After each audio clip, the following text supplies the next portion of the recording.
is Too Many Rides. You're in the Too Many Rides garage. You're in the Too Many Rides garage. How did you get in here?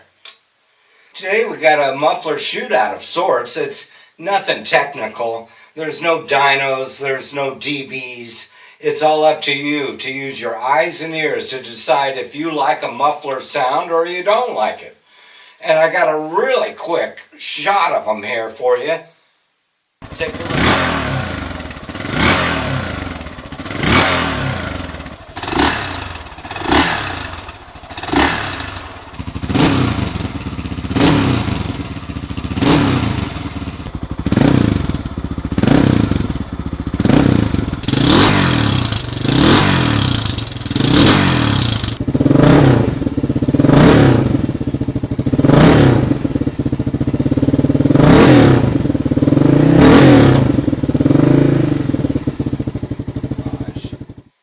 Today's video is somewhat of a muffler shootout.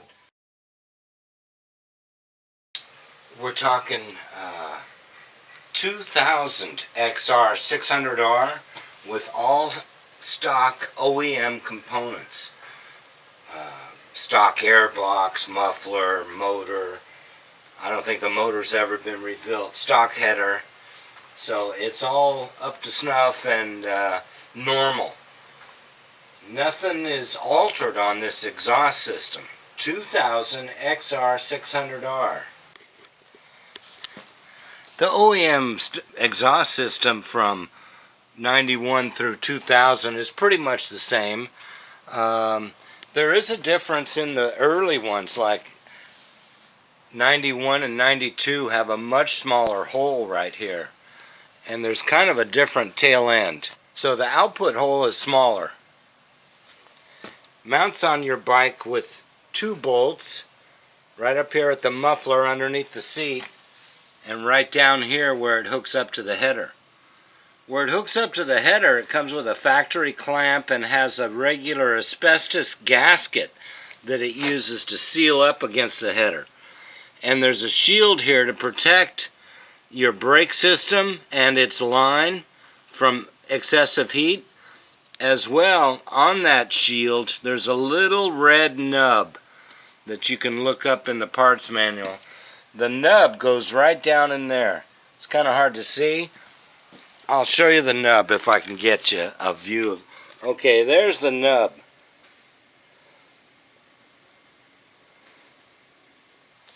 And that's what anchors everything. When you bolt on your muffler, you're bolting on through the shield, protecting your brake line. We're going to test various mufflers on an XR600R. Now I've chosen to start out with a 2000, and that's because this bike has stock OEM everything. You've got your stock motor, never been rebuilt. Stock header, stock muffler. So, you know, airbox, everything's all normal. So this is what they should sound like from Honda.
End of test, ladies and gentlemen.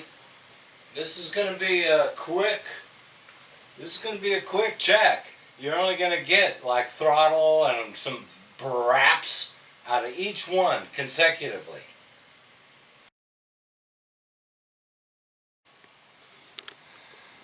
on the earlier 600s, 91, 92, they had a different cap on the end of the muffler. Now somebody has welded a copper 22 to this in order to deflect the smoky stuff that burns your fender down. Works real well, but it changes the sound a little bit.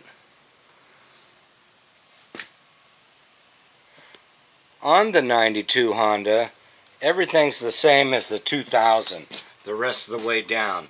You've got your under the seat bolt there, your rubber nub, your bolt to hold it at the mid pipe, and your muffler clamp.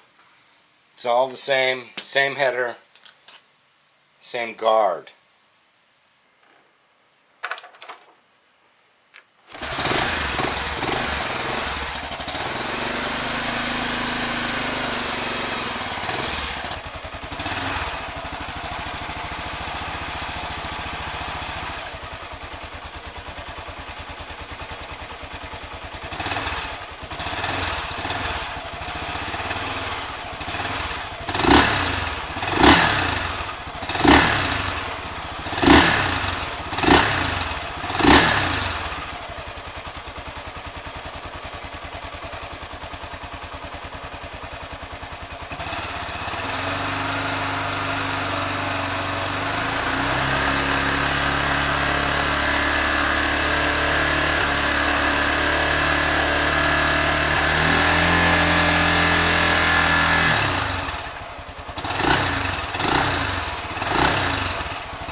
HMNN1E1 Honda.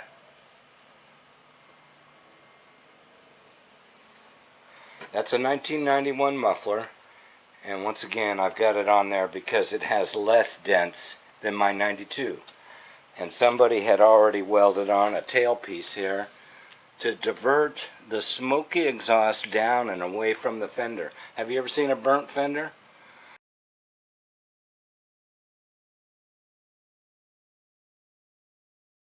Next we'll have a look at Nicky and his pipe. What you've got is a motor that's been rebuilt. This is the motor from the 1996, the old 96. I had it freshened up once, and so now it's a 628 because it had to have a bit of a bore job and a larger piston. But we've got stock header, and we've got a White Brothers pipe. So let's take a look at that.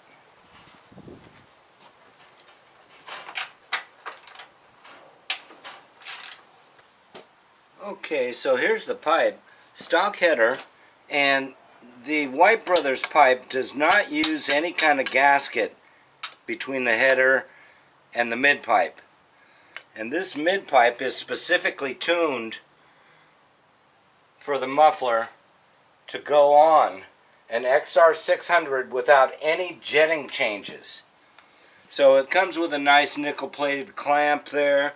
You can still use your shield for the brake hose here, and it uses a standard mounting in this location here, but it's got a 3-point mounting.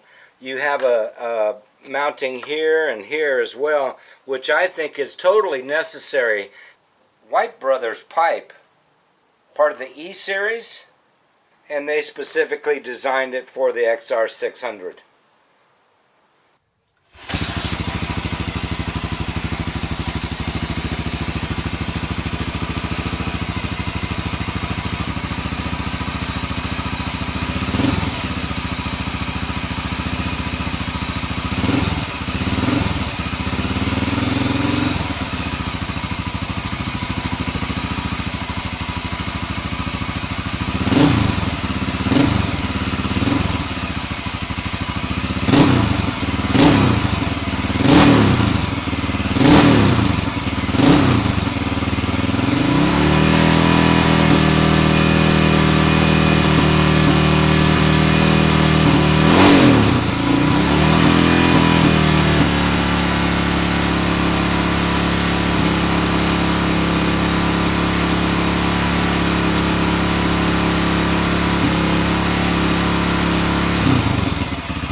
going to take a look at old number 3.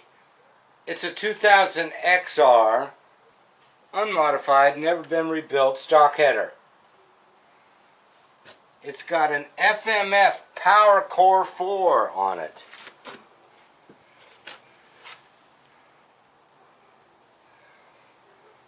Let's take a closer look.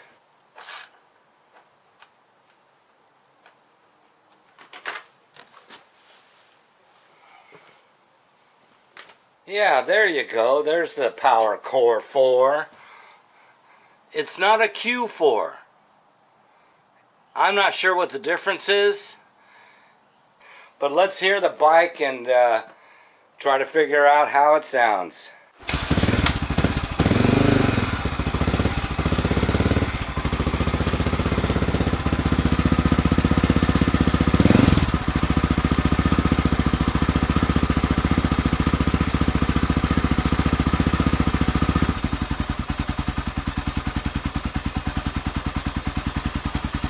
Okay, so now we got the choke off, and it hasn't been running very long. It's not like warmed up. Certainly the oil is cold, but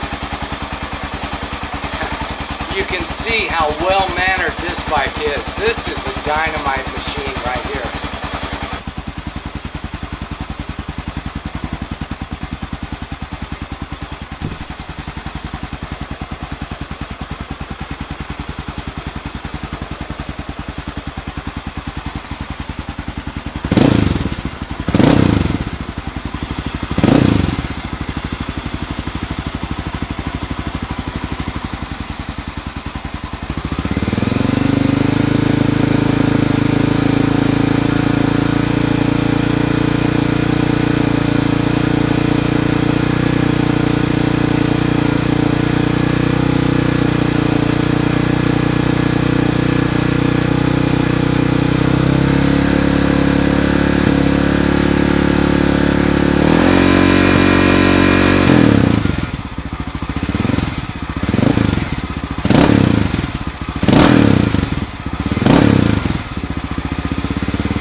Okay, up next is the 99 xr600r.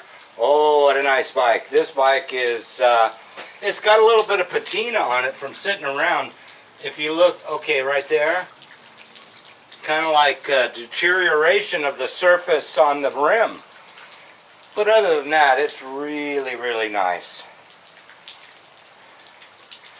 This is a regular time capsule, and at this point I'm dedicated to just keeping it that way as opposed to riding it. So I've only put on a total of 10 to 17 miles total so far. We're just keeping it that way. Okay, so we've got a stock motor here, stock header on the 99 with an FMF muffler on there. Once again, no gasket. It does have this mounting here at the midway.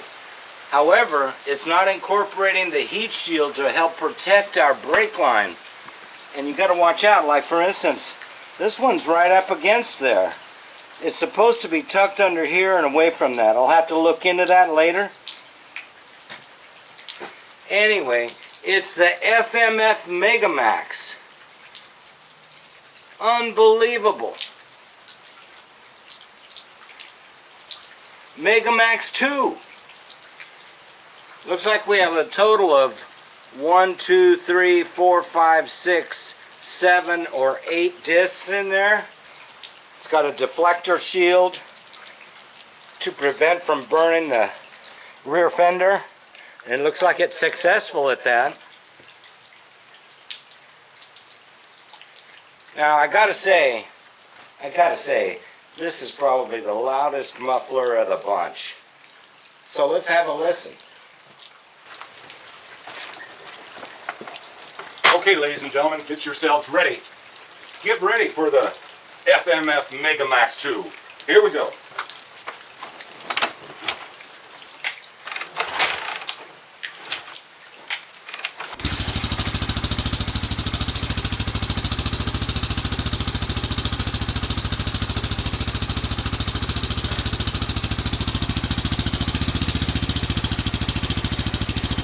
So it's not so bad off idle,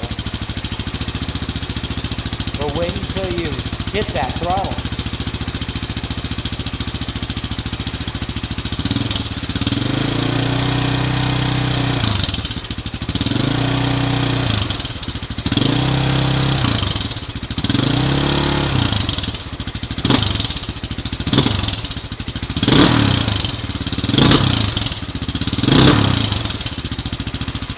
Looks like a bit of a jetting issue is in here.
That's right. Next up, it's Frankenstein. It's a 1996, but it has a 1991 motor.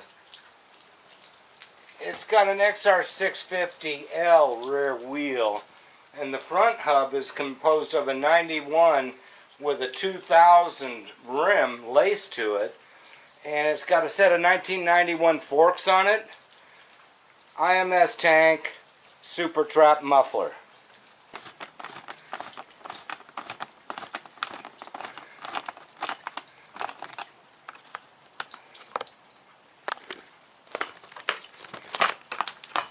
We do have a stock motor that's not built and a stock header, and the SuperTrapp comes as a one-piece unit, nickel plated.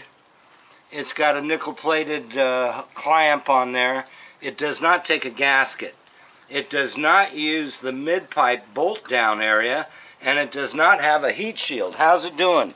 Okay, see, I put this together and at least it's up underneath the clamp here. Could even be better, maybe. It looks like a specifically tuned exhaust. Real nice. We've got approximately 6 plates in it, maybe 5. Missing one screw for some reason or another. It is a legal spark arrestor.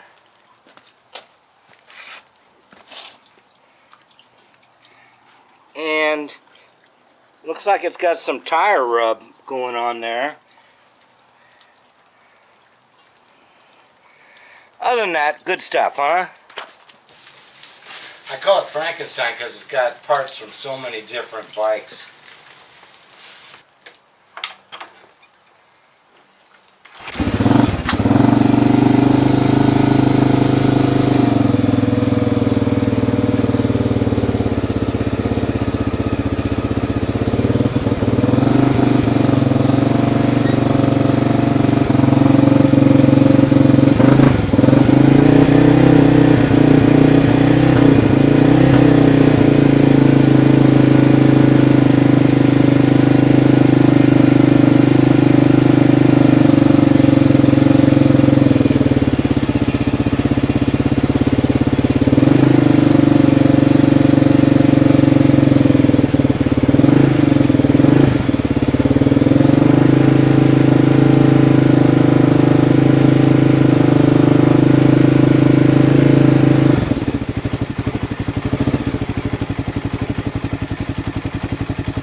Personally, I prefer the OEM muffler and its quietness for so many reasons that I'll go with it.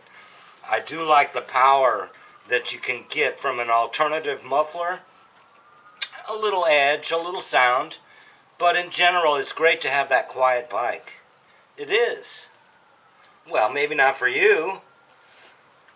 Well, that's the last bike in our muffler shootout. I hope you enjoyed it, and remember, this is the Too Many Rides channel. Here's a really quick look at them, and if you don't like that, well then you don't need to watch the rest of the video. So here you go, real quick like.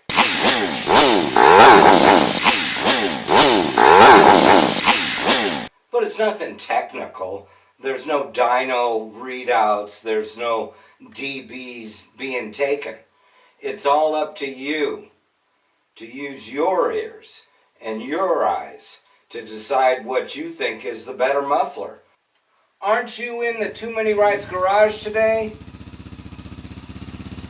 Too Many Rides. You're in the Too Many Rides garage. Too Many Rides here, and you're in the Too Many Rides garage. Anyway, it's the FMF MegaMax. You're in the Too Many Rides garage. Unbelievable. MegaMax 2. Looks like we have a total of 1, 2, 3, 4, 5, 6.